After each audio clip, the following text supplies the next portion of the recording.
Assalamualaikum warahmatullahi wabarakatuh. Perkenalkan, nama saya Muhammad Fadil Nur Salim dari jurusan Manajemen. Baik, saya akan menjelaskan tentang langkah yang dapat diambil dalam evaluasi kinerja dan revisi strategi dalam manajemen risiko saham. Yang pertama yaitu evaluasi rasio keuangan. Analisis terus-menerus terhadap rasio keuangan perusahaan ABC seperti rasio utang terhadap ekuitas, margin laba bersih, dan rasio lancar untuk mengidentifikasi perubahan mungkin terjadi. Kedua, pemantauan pasar global.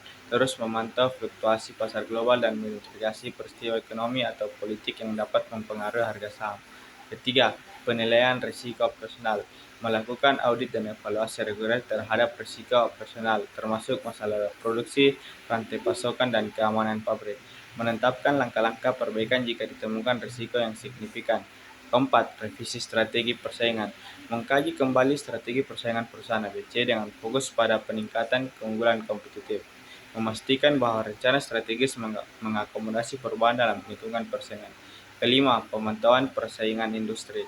Terus memantau perubahan dalam dinamika industri dan menilai dampaknya terhadap pangsa pasar dan laba perusahaan ABC. Revisi strategi jika diperlukan. Keenam, update analisis fundamental.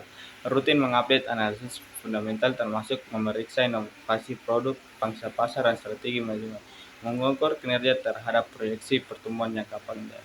7. Revaluasi portofolio. Secara berkala merevaluasi diversifikasi portofolio, mempertimbangkan kondisi pasar, dan mengidentifikasi potensi saham-saham yang lain yang dapat menyeimbangkan risiko. 8. Hedging mata uang. Melakukan evaluasi ulang terhadap kebijakan hedging mata uang, memastikan bahwa strategi ini tetap relevan dan efektif sesuai dengan perubahan dalam nilai tukar. Kesembilan, stress testing teratur.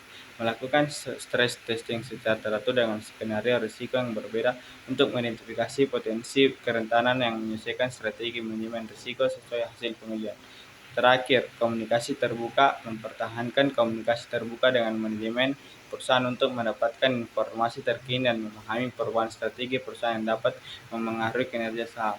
Dengan mengambil langkah-langkah ini, investor dapat secara efektif mengevaluasi kinerja investasi mereka dan merevisi strategi manajemen risiko sesuai dengan perubahan dalam kondisi pasar dan faktor-faktor risiko yang ada.